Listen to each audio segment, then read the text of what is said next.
तो गाइस आज की हमारी तरकारी देखो।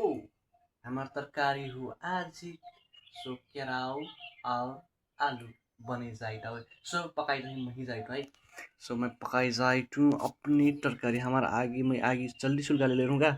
सो कालिटी नपली बा अनि त्यसपछि यतातिर हाम्रो दाल बन्ने कुकर सब धुनुपर्ने छ के। त्यसपछि आलु यस्तो आलु चाहिँ खानुहुन्न है, जहिले पनि यस्तो आलु चाहिँ फालिदिनुपर्छ।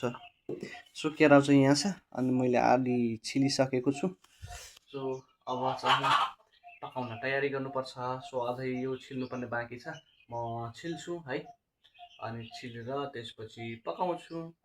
सो अहिले चाहिँ कोही छैन घरमा, दाइहरू चाहिँ अब त्यो सानो पुच्चे छ त्यो उसलाई चाहिँ बिरामीले सताछ, रुघा लागेछ अनि त्यसपछि उनीहरू गइसकेको छन्।